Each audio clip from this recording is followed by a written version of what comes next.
அனுபவத்தை, அவங்க பட்டு வந்த பாடுகள் ஒரு நாளைக்கு ஒரு ஆள் பதிவிறக்கம் செய்தால் உண்மையான சாட்சிகளை ஒரு நாளைக்கு 100 கோடி வரும்.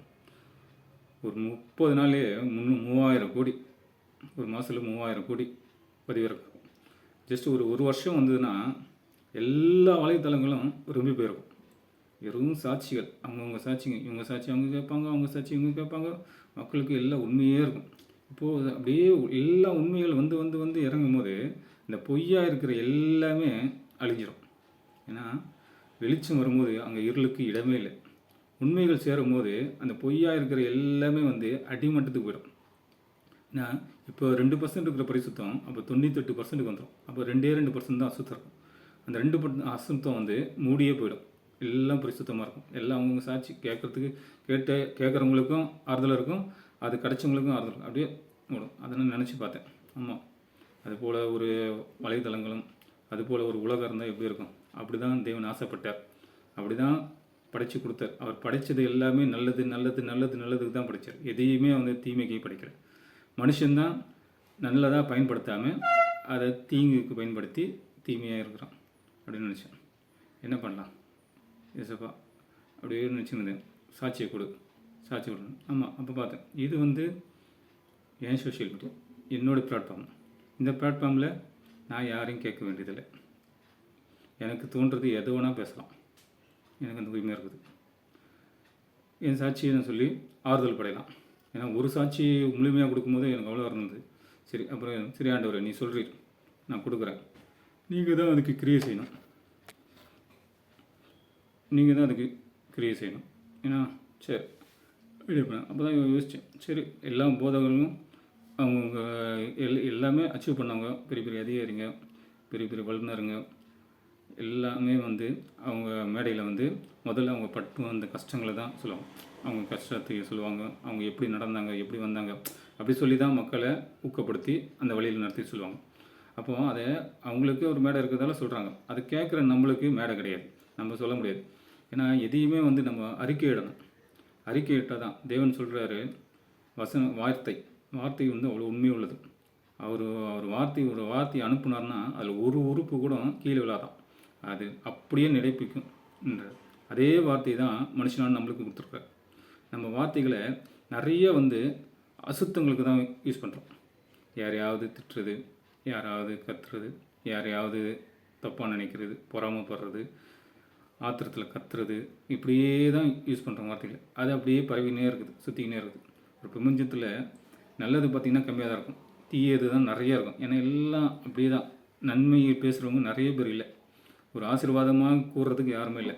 சாபங்கள் தான் நிறையா கிடக்குது. இந்த சாபங்கள் இருக்குது. அந்த சாபம் ஒருத்தவங்களை நம்ம சாபம் விட்டுனா அந்த சாபம் பழிக்கும். எப்படின்னா அந்த சாபத்துக்கு அவங்க பாத்திரமாக இருந்தால் அவங்களுக்கு பழிச்சிடும். இல்லைன்னா அந்த நேரத்தில் யார் பாத்திரமாக இருக்கிறாங்களோ அவங்களுக்கு போய் பழிச்சிடும். அப்படி தான் சொல்லுவாங்க நிறைய பேர்.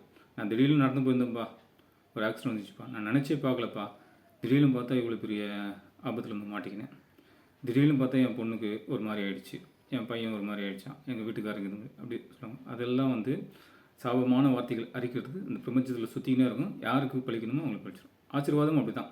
நம்ம யாருன்னா ஒரு ஆசீர்வாதம் கொடுக்கும், நீ உங்களுக்கு பாதுகாப்பு படிங்க, நீங்கள் நல்லா இருப்பீங்க அப்படின்னு சொன்னால் திடீர்னு அப்படி தான் அந்த நேரத்தில் அவங்களுக்கு பாத்திரமாக இருந்தால் அவங்களுக்கு பழிக்கும். இல்லைனா அந்த பிரபஞ்சத்தில் சுற்றி நடக்கும். அது யாருக்கு அந்த நேரத்தில் அவங்களுக்கு பாத்திரமாக இருக்குதோ அவங்களுக்கு நடக்கும். அப்படி தான் சொல்லுவாங்க. திடீர்னு போயிருந்தோம்பா, ஒரு பெரிய வண்டி வந்தது, எப்படி தான் தெரியல, அந்த ஆக்சிடெண்ட்லேருந்து காப்பாற்றப்பட்டேன்.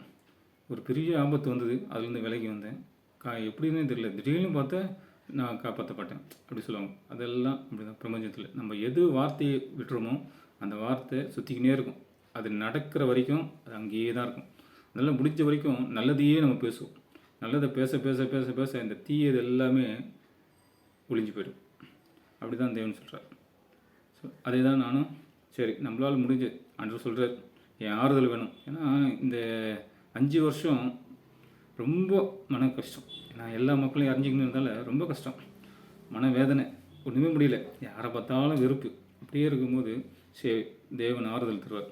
என் ஆறுதலுக்காக என்னுடைய மொத்த சாட்சியும் சொல்லணும்னு முடிவு பண்ணிட்டேன். ஆண்டவர் சொல்கிறார் ஆறுதல் தருவேன். அவர் ஆறுதல் தருவார். எனக்கு தர ஆறுதலில் உங்களுக்கு தருவார். எனக்கு இப்போ 50 வயசு ஆகுது. எங்கள் அப்பா தீனன் தயாள், அவருக்கு வந்து 80 வயசு. அவர் 46ல் பிறந்தார், நான் 76ல் பிறந்தேன். அவருக்கு 80 வயசு, எனக்கு 50 வயசு. அவரை பற்றி சொல்லணும்னா ஒரே வார்த்தையில் சொல்லணும்னா அவர் பெரிய துன்மார்க்கர், ஒரு பாசமில்லாத மனுஷன் அப்படி தான் சொல்லணும். ஏன்னா ஒரு பசங்களுக்கும் அவங்க அப்பா தான் ரோல் மாடலாக இருப்பாங்க. எங்கள் அப்பாவோட ரோல் மாடல் எடுத்திருந்தேன்னா இப்போயோ அழிஞ்சு போயிருப்பேன்.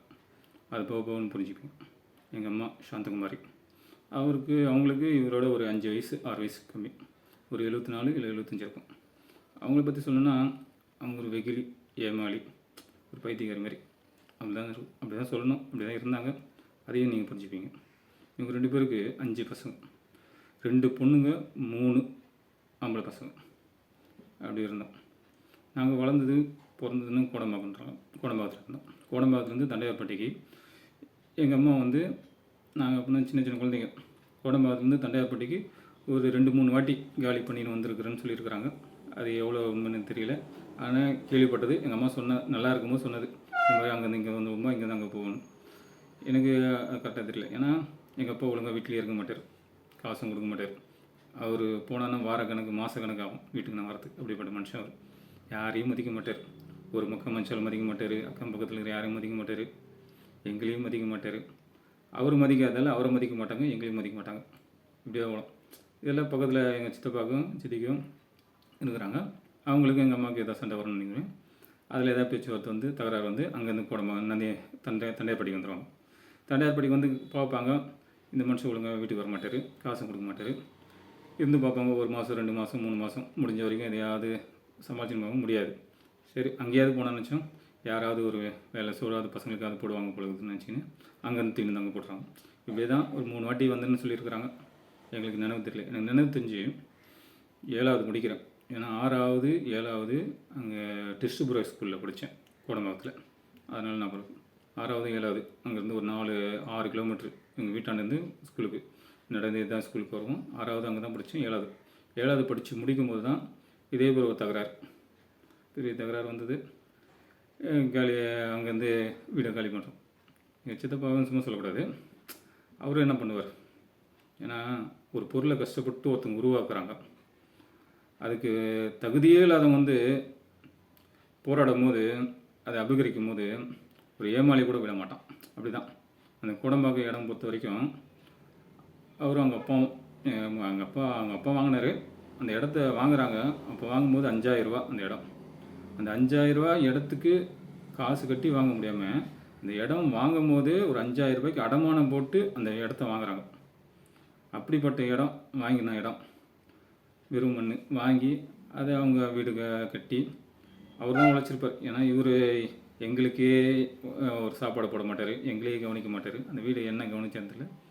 அவரும் அவங்க அப்பாவும் கஷ்டப்பட்டு அவங்க அப்பா கூட இருந்து, அவருக்கு 5 ஆம்பளை பசங்க, அந்த 5 ஆம்பளை பசங்களுக்கும் பார்த்துக்கின்னு, மக்கள் மனுஷாலையும் பார்த்துக்கின்னு, அவருக்கு வேலை இல்லை, அவங்க அப்பா கூட இருந்துக்கின்னு அந்த வீட்டை, அந்த இடத்த மண்ணாக இருந்ததை கொஞ்சம் கொஞ்சமாக வீடுகளாக கட்டி ஒரு மாளிகையாக்கினார். அது மொத்தம் கிரெடிட்டும் அவருக்கு தான். ஏன்னா அவர் தான் கஷ்டப்பட்டார். இவர் ஒன்றும் கஷ்டப்படல, எங்களுக்கு தெரியும். ஏன்னா கஷ்டப்பட்டுருக்க முடியாது, ஏன்னா ஒரு சோக்காலியாக சுற்றுற மனுஷன். அப்படி அவர் ஃபுல்லாக கஷ்டப்பட்ட இடம், அதை மொத்தமாக பாதியை பிரித்து கொடுக்குறது கஷ்டம். அதை நாங்கள் உரிமைக்கு கேட்டோம். ஆனால் அவரை பிரித்து கொடுக்குறது அவரும்